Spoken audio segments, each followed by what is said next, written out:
This video is sponsored by FilmConvert. I'll tell you why it's my favorite tool later in the video. 2022 has been a crazy year for my career as a filmmaker. I not only quadrupled my income, passing the 100,000 euro mark, but I also have been to the most amazing places to hone my craft.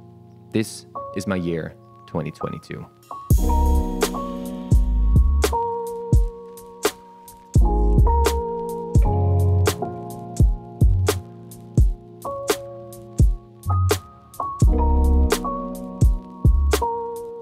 Let's do a rundown of my entire year, project by project. I'll talk about things that I've learned along the way, things that were exciting, that were hard, or even scary at times.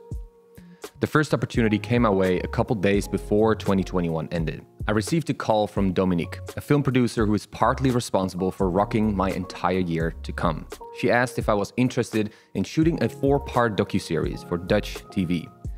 Now, at this time, I had zero experience in shooting television, let alone longer series. So I was thrilled, of course. It was a full month of work, and editing these episodes definitely made me realize I am not an editor. The second project was for an outdoor clothing brand called Human Nature. It was a 2-day shoot from dusk till dawn. We had multiple actors as the script played out in a different time. So we had a little child with her father, and then also both of them as grown-ups.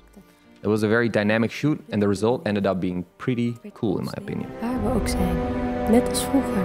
Jij maakt het ons thuis. During the shoot, I got a call from 2 friends of mine, Michiel and Wouter. They asked me if I was interested in joining them on a snowboard trip to the Adelberg region in Austria. We spent 4 days in the mountain touring and finding fresh lines for a film they wanted to shoot about Wess, a very passionate snowboard guide, and most importantly, rider for Patagonia, because this film was commissioned by Patagonia. During this trip, Michiel also asked me if I was free during the first 2 weeks of April for what seemed to be an epic trip to Norway. I was available. And even if I wasn't, I made sure I was. The day I got back from the mountains, I did a quick interview with Antoon, a Dutch musician who gained a massive amount of popularity in 2 years' time.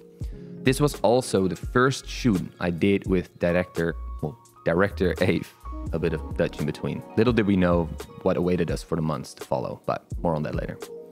A couple days later, Frank and I made our way to Laaks in Switzerland to shoot photo and video for a hotel called Riders. After a stay there, we spent a little bit of time in Lauterbrunnen.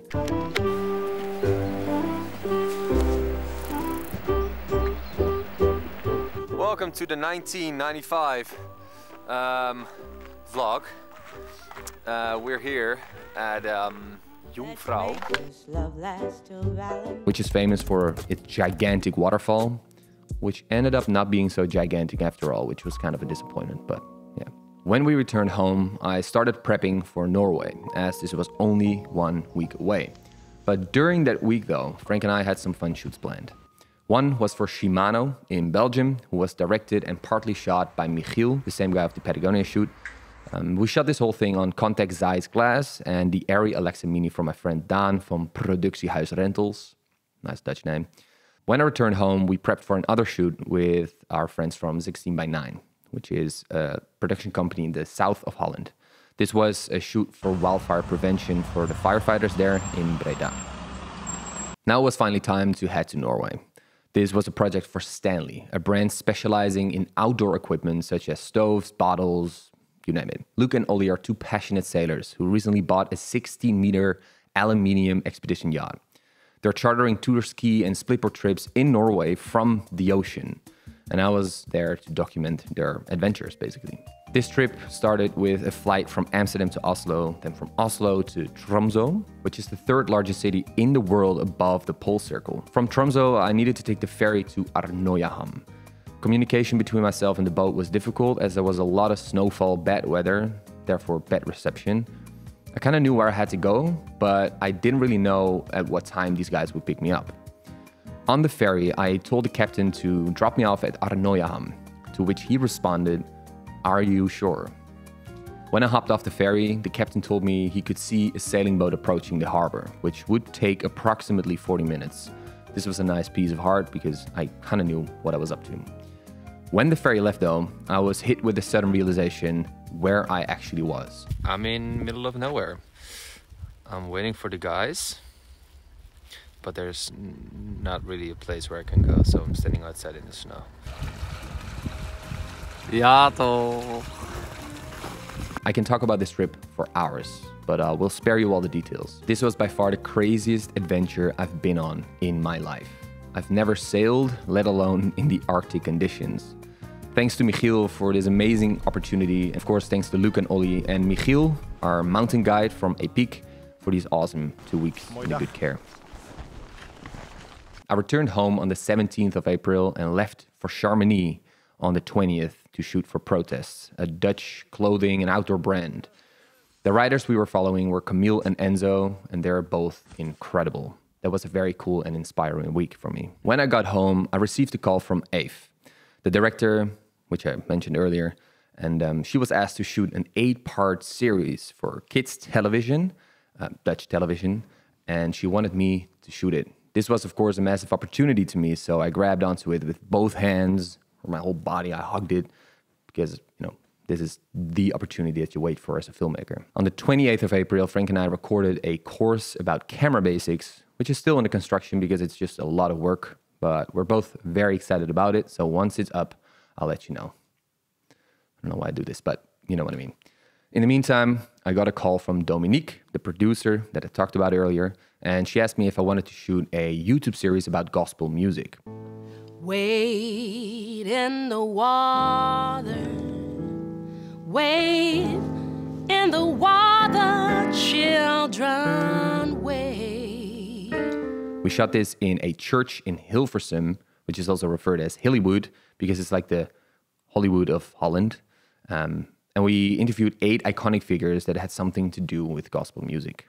Then on May 19th, we started shooting the biggest project of 2022, the 8-part series for kids television called The Dikke Data Show. Translated, The Big Fat Data Show. A TV series for kids all about the wonderful world of data. And the total duration of the shoot ended up being almost 32 days. Which is a lot when you're normally only working for 1 or 2 days in a row. This wasn't all planned one after the other, but spread out over a couple months. We shot from May 19th until the end of September. Before we continue to the 1st of June and the crazy shit that happened there, I quickly want to talk about the sponsor of today's video, FilmConvert. FilmConvert is a color grading plugin for Resolve, Premiere, Final Cut Pro, and it's my go-to plugin for emulating film stock. They feature almost 20 different film stock, which you can dial in with a lot of precision. To me, FilmConvert is the way to go for a good-looking grade that don't require tons of knowledge. All the footage you've seen so far in this video is graded using FilmConvert, so let the quality speak for itself. Click on the link in the description below and get 10% off. And FilmConvert, thanks a lot for the ongoing support. I appreciate you all a lot. On the 1st of June, my friend Roderick Patijn, master DOP, and I hopped in the car to shoot a branded documentary in Switzerland. I can't really go into detail about the shoot itself, but some interesting things happened on that 4-day trip. First, we had a good time with the talent. We were welcomed as family, which was an amazing feeling. Secondly, we got to run around the forest with our 2 Sony FX6s and Leica glass, which was a lot of fun. And third, we got threatened by a gun for flying a drone and being on the wrong place at the wrong time. I can now talk about it easily, but at the moment it was scary as hell. On June 13th, I had the first shoot with director Tom. He was the second director as it was a split between Eve and Tom. They both did 4 episodes each, and Tom is a very experienced director and also a well-known guy in Holland because he won this TV series, The Smartest Human of Holland, I guess. He's even on YouTube with the Survival Guide to the Dutch. Yes, you did indeed just witness a man fire a rocket from his ass cheeks. To you, this might seem a little crazy, or even borderline insane. But to the Dutch, it's just another New Year's Eve. Which is absolutely hilarious, and you should check it out if you're ever planning on traveling to Holland. On the 14th of June, Jack Crawford reached out if I was interested in helping him shoot something for his DJI collaboration video. This was so fun, especially to meet someone that does the same stuff as you do. He knows the pain of coming up with cool thumbnail ideas. Yeah.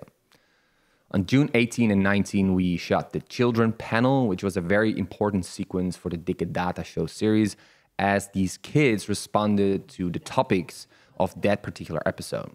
It ended up being a lot of fun to shoot because I could go nuts on lighting, and that's something I personally enjoy the most.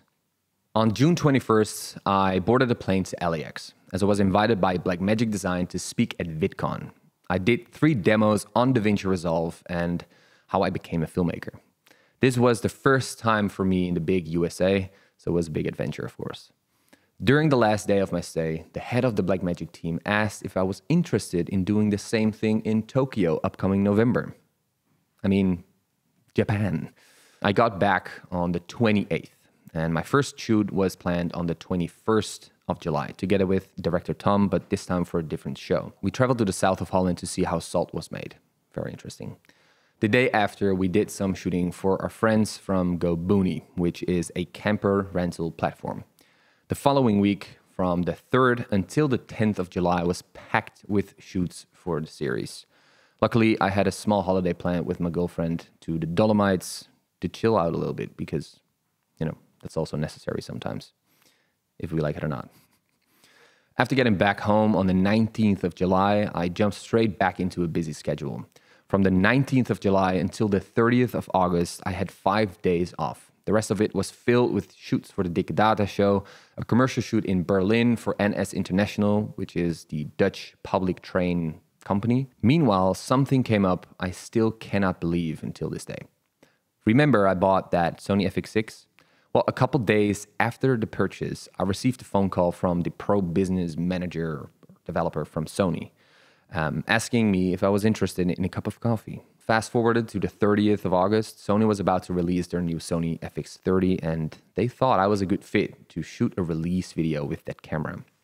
I was given a budget, I pitched an idea which was accepted the same day, and before I knew it, I was boarding a plane with my friend Wouter toward the Mentawai Islands. If you haven't seen the detailed video about that project, make sure to watch it. I'll leave a link down below because it was a hell of a ride. I returned home on the 19th of September, tanned, but mostly stressed out because the final deadline of this whole video, this whole project, was on the 26th, and all editing still had to be done. On the 23rd, I jumped straight back into my old routine as time was running out for the TV series as well. By now, I was heavily overworked as I was finishing the edit for the Sony project while jet-lagged, working 12 hours a day for the TV series and in between trying to edit this thing. And to put some fuel to the fire, I shot another project for Sony during that time with the open water swimmer Gert-Jan, which was also part of the FX30 release. So still kind of amazed that this all fit in the time frame. In the end, everything was delivered in time and the people over at Sony were happy. So then me is happy as well. On October 1st, I DP'd a fun project for my friend Chris, and on the 3rd of October, we wrapped the 8 episodes of the Dikke Data Show. I wasn't aware one could learn so much in 32 days of shooting. And on the 10th of October, Frank, Bruno, and I left for the south of France to shoot something for Go Booney again. This 3-day trip ended up feeling like a little holiday, which was more than welcome after such a busy couple of months. On October 21st, I did another cool project for AVE. This was for a TV show called Klokhuis, which is the inside of an apple, you know, the part that you don't usually eat. And this is a show I used to watch as a kid on a daily basis. So to be part of the team is pretty cool. We shot 6 fiction pieces about codes in a very cool set. On the 1st of November, I shot a commercial project with my friend Klaas, who was also a director. It was 2 full days of work together with my trusted AC photographer and friend, Frank. On the 8th of November, I boarded a plane to Japan. As mentioned earlier, I was invited by Blackmagic Design to speak at another camera convention. This time I had planned a little bit of sightseeing before, because in LA, I've only seen the inside of the convention hall and my hotel room, basically. My girlfriend joined me on the first 8 days as we traveled between Tokyo, Kyoto, and Osaka. If you're curious how that was, I made a little video about it, spending 1 day in Tokyo. I returned on the 22nd of November. This also marked the last big trip of this year. My calendar was rather empty, so I had some time to spend on my website, YouTube, and getting my shit back in order because I've been putting it off for way too long. For now, let's end this video. Thanks for sitting this one out with me, It was an amazing year. Thanks for the ongoing support, and we'll catch each other very soon.